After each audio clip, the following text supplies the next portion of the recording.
Estamos de regreso en el Mañanero por La Bacana. Hoy celebrando un 13 años de estar al aire, así que muchas gracias a todos ustedes. Qué rápido pasó el tiempo. Qué rápido pasó el tiempo. Lamentablemente tengo cosas que hacer, si no, no hubiéramos ido a desayunar y eso. Y tú no pudiste agendar, en el año entero para el día del aniversario está libre. Pero casualmente todos los años él tiene cosas que hacer. No planeé tener porque no te importa. Si tú estabas ocupado, tú podías dejar un bono, un desayuno pago, te vas a hacer tus cosas. Claro, y tu equipo. Y regalo a los invitados. A propósito del invitado, Alex García, que está afinando en mi contra también. Buenos días, Alex. Bienvenido. Muy buenos días. Bello. Azul palo. Ya yo lo puse a la orden. Muchísimas gracias. De nuevo nos vemos aquí y vamos a tratar de resumir tres elementos.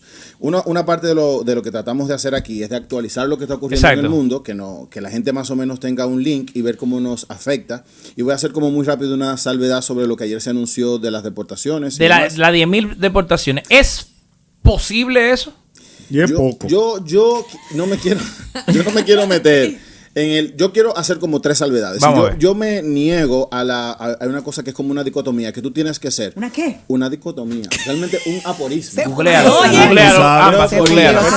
Mexicano, dicotomía. No, lo comía. Una aporía.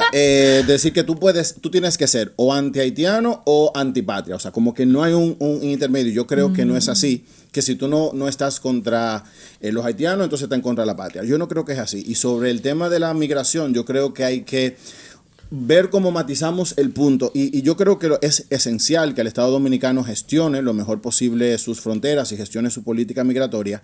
Pero yo creo que debemos evitar los discursos de odio respecto a eso. O sea, como Estado Dominicano tenemos que gestionar mejor la seguridad fronteriza y los procesos migratorios en función del interés nacional. Pero lo que yo siempre recalcaré es que nunca puede hacerse como un colmado, ¿no? Como en un patio. ¿No crees que internacionalmente nos están como sectorizando a los haitianos? Porque somos una isla multicultural, o sea, y siempre el discurso dominicana no quiere de los haitianos. Y la pregunta. Ayudamos pero mucho. un aporte al comentario. Oye, estamos cumpliendo 13 años, te voy a agradecer. Y tú viniste bonita hoy. ¿Y tú? Hoy. Además, Pochi, tú comenzaste con la pregunta. Vamos. Fue que él no entendió. Ya se me olvidó. Di lo que no, entonces lo que yo creo, o sea, la política migratoria dominicana tiene que reforzarse. Evidentemente tenemos un problema importante en la seguridad fronteriza y la seguridad interna, sobre todo porque no gestionamos bien los procesos de entrada y salida. Pero fíjate que yo creo que a veces se desenfoca el fin. Las críticas que hubo de que la República Dominicana estaba concediendo tal cantidad de visas, que nos dimos cuenta de que eran más o menos cerca de 300.000 cada 4 años, eso es como desconocer el fin de los procesos de regulación. Entonces, ¿cuál es el problema de la República Dominicana? ¿La migración en sí o la inmigración irregular? Los países yo creo que en general no tienen problema con que la gente migre, sino la migración irregular. Entonces, cuando tú dices en República Dominicana se concedieron tal cantidad de visas, se supone que son un grupo de personas que pasaron por una depuración, que tienen un régimen legal para estar en República Dominicana. Y ya voy a ver. Entonces, es una cosa que tenemos que tener claro. Las migraciones en República Dominicana en general, si son gestionadas correctamente, son parte de la necesidad o del interés nacional. O sea, hay rubros del país, hay varios estudios que dicen que cerca del 30% de la agricultura, la ganadería y la construcción depende de la mano de obra. O sea, lo que nos corresponde es buscar políticas para que la migración que venga sea en el interés nacional y que sea legal, regular y ordenada. Yo creo que ese sería el fin. Ale, te pregunto, decir y hacer, deportar 10.000 nacionales haitianos semanal, lo único que va a hacer es dinamizar el transporte en el sur, porque si tú no tienes la solución del problema, como ellos entran otra vez, tú simplemente vas a dinamizar algo. Es que el problema de nosotros no es la deportación. El problema de nosotros son con los videos que tú ves, con la facilidad de que los haitianos entran y el sistema de transporte de aquí, que la mayoría son cómplices, que lo traen en transporte nuestro, que es parte de un negocio, que tiene un lugar ubicado donde traerlo. ¿O tú crees que es fácil llevar un haitiano desde su país hasta el este? Ok, yo creo que esto que se acaba de anunciar ayer debe ser parte de un sistema o un programa general de gestión adecuada de las migraciones. Eso tiene que ver desde los países de emisión, y yo no lo pienso solamente en República Dominicana. Si uno ve la historia regional y los otros países, yo por ejemplo en la Universidad de la Defensa doy una materia que se llama movilidad humana. Y uno se da cuenta de que las migraciones no siempre fueron un problema, y ahora el problema es gestionarlas. Y pensemos, yo no quiero, quizás antes de verlo en República Dominicana, uno lo hace el paralelismo, lo que está ocurriendo en Europa o lo que que está ocurriendo en Centroamérica o lo que está ocurriendo en el norte de África, y uno dice, mira, el devolver a las personas como política aislada no funciona. Tendría que ser como 3 pasos: las razones de emisión, el proceso de tránsito y el proceso de llegada. Después la deportación sería como el último de los elementos del enlace, pero yo creo que tendría que ser parte para que funcione de una política general, porque quizás no es la primera vez que República Dominicana aplica políticas como esta. Alex, en esa misma línea, excusa, Mirina, porque sobre eso mismo, en esa línea que usted está explicando, ¿cuál es el proceso que se agota para deportar a una persona desde aquí, desde República Dominicana? Te agarré y te mandé. Claro, yo creo que, y fíjate, cuando la gente, como a veces dicen, los organismos internacionales nos atacan. Hay una cosa que son como los contratos. Tú antes de firmar un contrato lo tienes que pensar bien, porque después que tú lo firmas, tú no puedes decir, me están obligando porque el contrato dice. Y República Dominicana, que se define como un Estado social, democrático y de derecho, ha firmado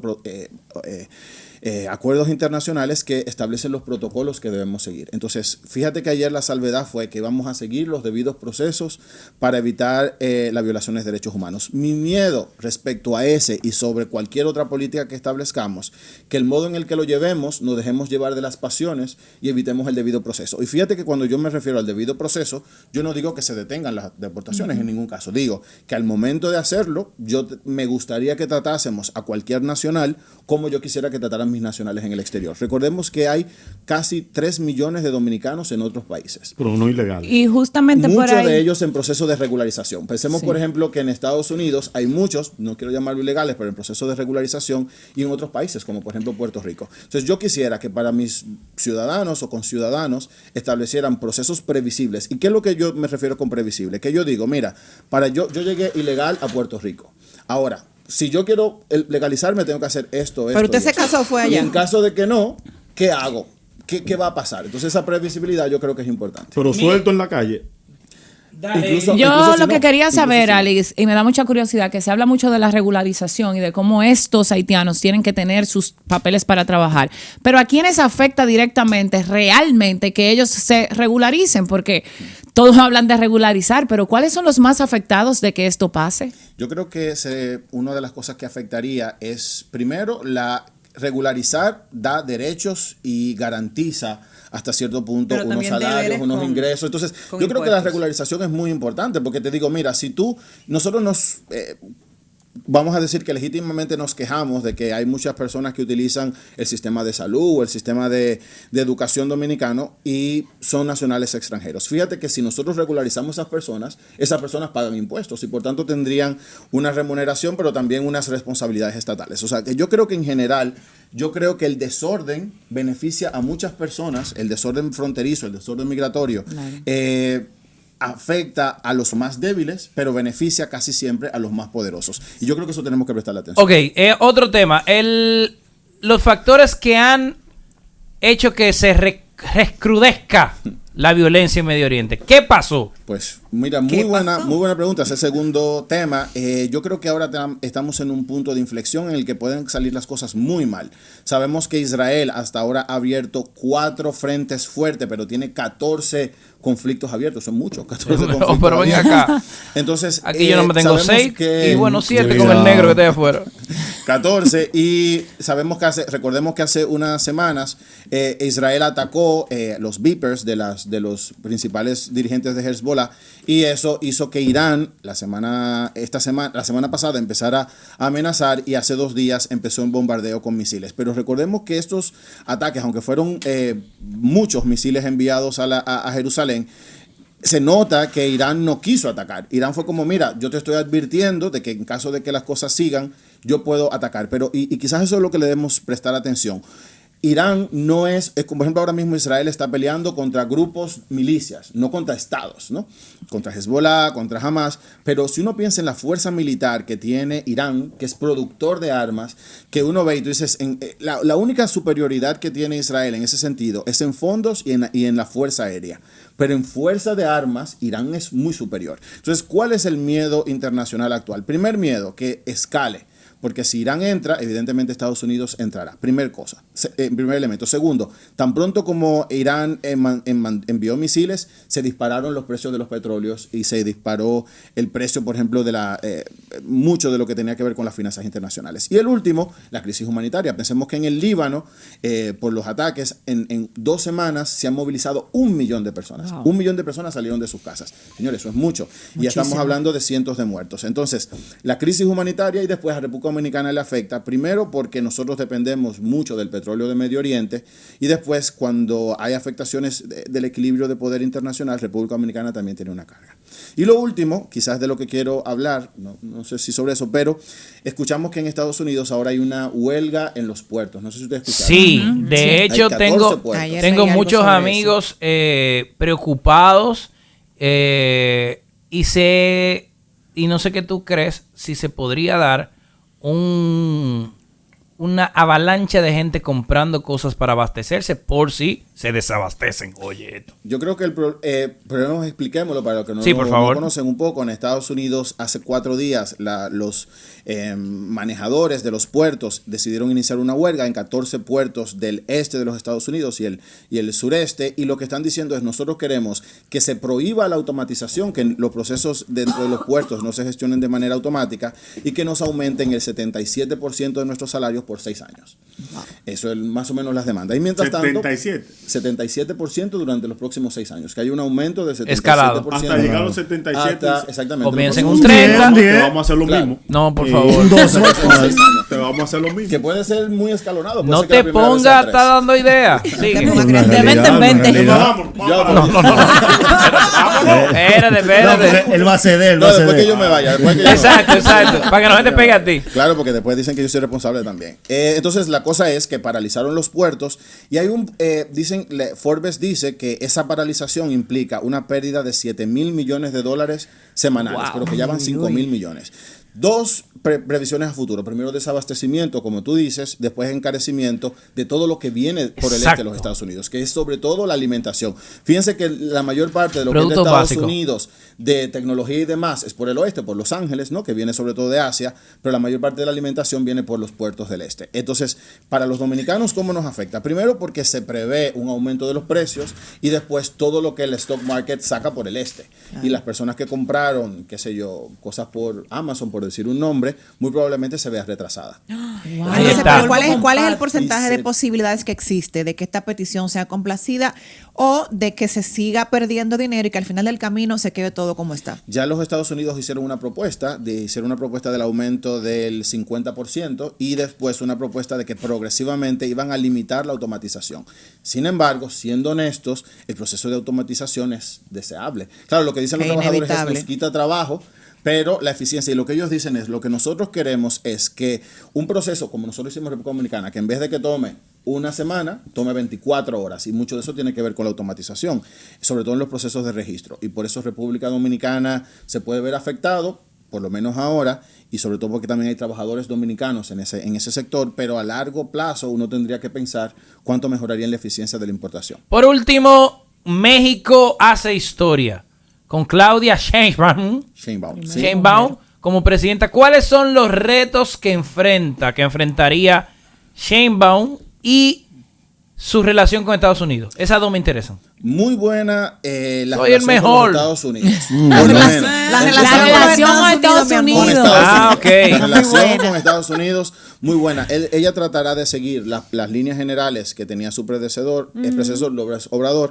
Pero fíjate que en sus primeros discursos, y yo creo que ayer ella siguió la línea de López Obrador, de que iba a empezar todas las mañanas el mañanero, ¿no? Decía su primera intervención.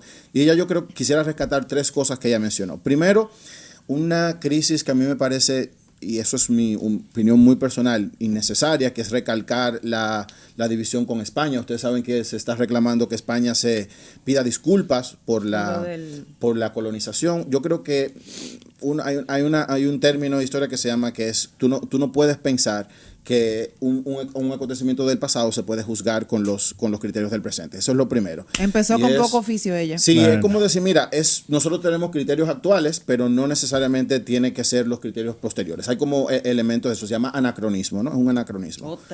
Un anacronismo.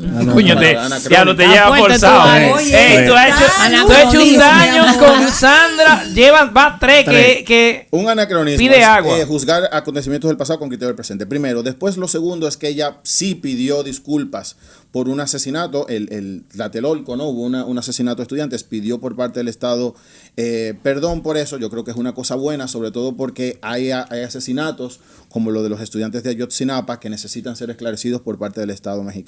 Y lo tercero, que ella dijo que su política iba a estar orientada a enfrentar el principal problema de México, que es la inseguridad, sin utilizar los militares. Tú me preguntabas cuáles son los principales retos. Un revoltillo sin huevo. Primer problema lo va a convertir en el evangelio. Primer problema de México que ya tiene que enfrentar, la inseguridad. Y la inseguridad por el crimen organizado. No tanto como... Nosotros tenemos un gran problema de inseguridad en República Dominicana, pero es por crimen desorganizado, ¿no? Que son los asaltos y demás. Pero ese crimen desorganizado es el que genera la mayor percepción de inseguridad. Pero en México el crimen es por el crimen organizado, ¿no? Entonces, primer elemento. Segundo, la inflación.